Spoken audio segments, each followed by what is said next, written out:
Nkosi yamakhosi. Umntwana lo Vangeli uNgcobo waseSinamumva kamfundisi uDeni Ngcobo. Amen. Bantwana benkosi, ngiyabonga ukuthola ithuba nje. Ngixolise nokuphapha ke obaba abadala bekhona. Ongabe mhlawumbe eqala ebona. Kodwa sengithi ngibabhulela amazolo ngoba izwi selishilo.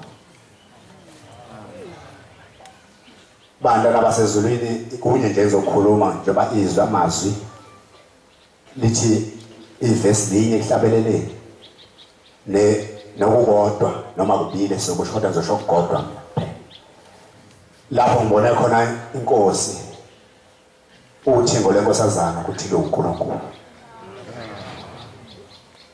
Nginomntwana wami la usendileke wandela kaMthiyane eminyakeni uthingo usanda kuhlala esihlalweni. Lo mntwana wami wabe nekhanda elinzima kakhulu lalingapheli elalimphatha usuku nemini. Sesididekile ekhaya ukuthi sizokwenza njani. Ngoba ukaShembe kuyaphuza ke kufika noma ucabanga qala emhlabeni qala cabanga izwe mhlawumbe benziwa yini ngedwa kodwa lokho cabanga izwe kuqala gijima ezweni lihluleka izwe uma ubuya ucabanga uShembe. Ngacabanga uShembe ke emveni kwesikhathi sehluleka udokotela ehluleka yonke into. Ngase ngithi ikhona inkosi ngeza enkosini baba ngomntwana wami ongaphilile neze kahle sephathe ikhanda isikhathi eside.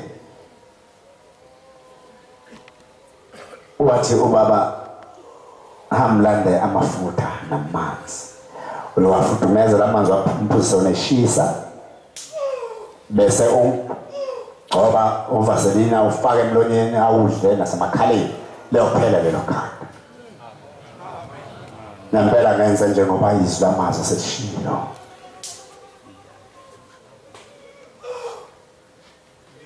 Kwaba njengoba bantwana basezulwini angikholwanga ngoba ngiwumuntu wasemhlabeni ukuthi lento esho inkosi mangiyenza lizophela likhanda.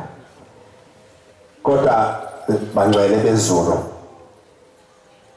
kwaba izinsuku mhlambe ezimbili kuya kweyintathu ngiwusebenzisele kumntwana lo Vaselina nalamanzi kwenze isimangaliso. Abantu ke ikakhulukazi laba abagcoba lezi zinto ezigcotshwayo bayazi lo cream okuthiwa snow white. Snow white ke imhlophe njenganansi ingubo yamakhola phambi kwabo. Kwaphuma leyo nto enjalo ekhanda eziqu zezinwele phumela phezulu einwele. Into efana neqhwa yaphuma lento yakhuphuka yagcwala ezinweleni usuku nosuku igezo lelisuse yagcina iphelile kwaba ukuhamba kwalelo khanda. Inkosi bosisebenziswe.